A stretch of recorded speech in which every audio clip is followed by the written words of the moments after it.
G'day, just want to do a quick video on my 1.5, almost 2 years ownership of the BYD Dolphin. So there's no fancy edits, just going to be me talking for the most part, sharing some of the things that I've found during my ownership and things that you might not necessarily pick up in your 30-minute test drives. Just for a bit of background, I've owned this car since November 2023, and since then I've racked up around about 18,000 kilometers.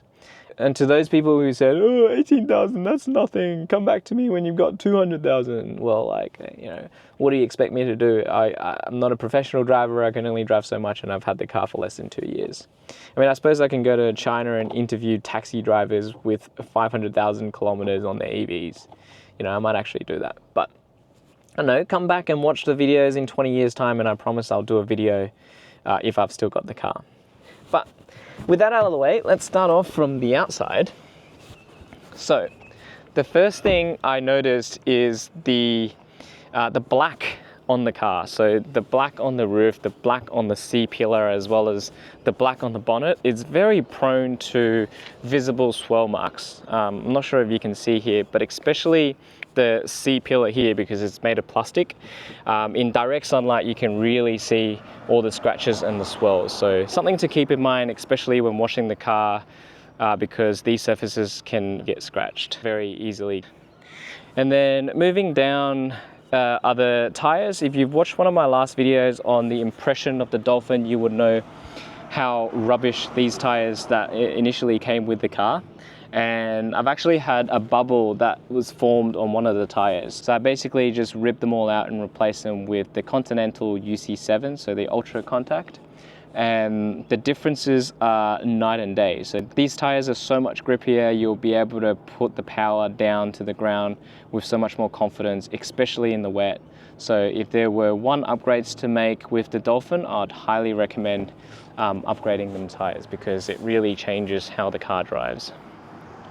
And then the last thing are the wipers. So with the Atto 3 and the Dolphin, after 1 year of use, and by that I mean it doesn't even get used that often, the wipers get really squeaky and loud. Luckily, they're not too expensive to replace and it's quite easily replaceable. So other than that, I think the car looks pretty sexy, especially the rear tail light at night. It's got a really nice pattern when it's turned on.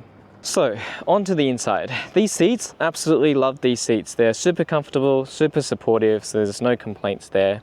One of the complaints I have is with the wireless charging pad. Does anyone actually use these? Because every time I use it, I don't have a whole lot of luck and it just comes on and off. But basically, I've just given up and I don't really use the wireless charging pad. The other thing is the windscreen. So I think because the windscreen has such a big angle on it and there are a bit of a texture on the dashboard, you can see the glare and the reflection of the dashboard onto the windscreen. It's something that once you've seen, you can't really unsee. And then what else? Oh, and the sensors. So the sensors have significantly improved since it was first launched. So now it's much less sensitive, which ironically makes the car a lot safer, because it's not just jamming on the brakes and keep tugging your steering wheel when you depart the lane and whatnot. One thing I've noticed though is the brakes on the BYD. So how the brakes works on the BYD is when you apply the brakes, it would first use regenerative braking and then it will transition to frictional braking. So sometimes that transition could be quite aggressive and on and off. So what that means is even if you apply the brakes very gradually and slowly, when the frictional brake engages, you can feel a sudden jolt. Which makes it very hard to drive the car smoothly. And I don't know if it's just me, but I've experienced it in both the Atto 3 and the Dolphin. So I'll be keen to hear if anyone else is having the same issue with the brakes. But other than that, everything else is very nice. Everyone knows how much I love the camera system in the BYD. Really, really good for parking. And then there is the software update. I've actually waited for the version 1.5.0 to be released before making this video, because there is quite a few significant updates to this version. with new features added as well as optimization to the existing features. So the one that I was looking forward to the most was the added password to drive function to avoid theft. So this is super useful if you're unlocking your car remotely for someone to drive it. They'll now need to enter a password to be able to start driving it, which is a great addition.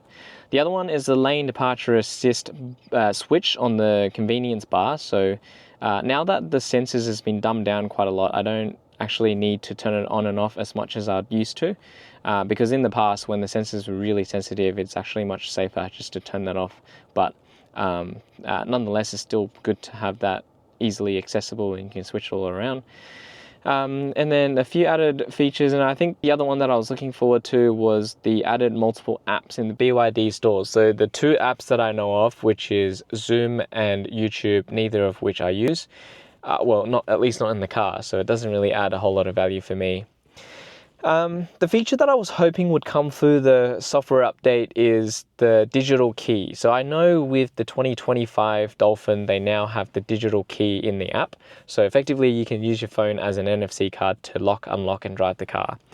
And I'm not sure if that's something that could be made available through a software update, or it's just not available at all. Kind of similar to the earlier versions of the Atto 3 that aren't compatible with the Tesla supercharger network. So I guess it's just something to keep in mind of when buying a second-hand BYD Dolphin or an Atto 3, or just electric cars in general, the sort of upgradability or the lack thereof, if these are the features that are important to you.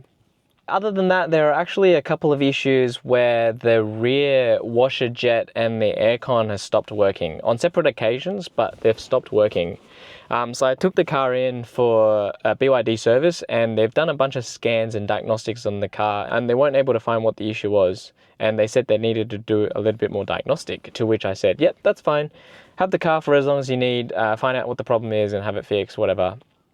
But they said they can't book me in until 2 months later.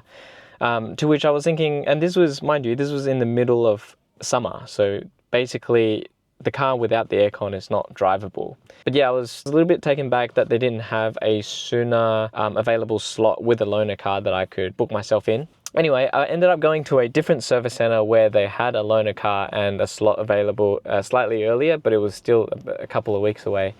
Anyway, took the car in.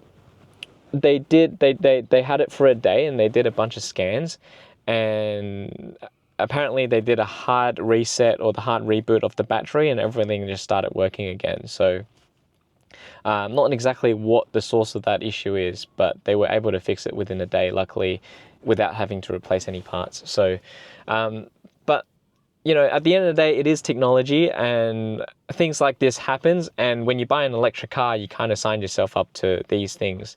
But the main concern here I have is, you know, BYD are selling a lot of these cars, and it sounds to me that with their existing service network, they aren't able to meet the demand of the customers. So when you've got issues, generally for a small servicing, they're able to book you in okay. But for a major issue where you require things to be fixed, it sounds like currently there's a long wait time. So yeah, another thing to keep in mind when buying an electric car, especially new brands like BYD, just another thing to consider. But all in all, despite all the hiccups, I've really enjoyed owning the BYD and driving it around for the past year and a half.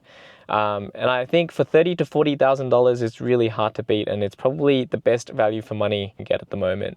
So I hope you found this video helpful. If you did, make sure you like and share it around, and I'll see you in the next one.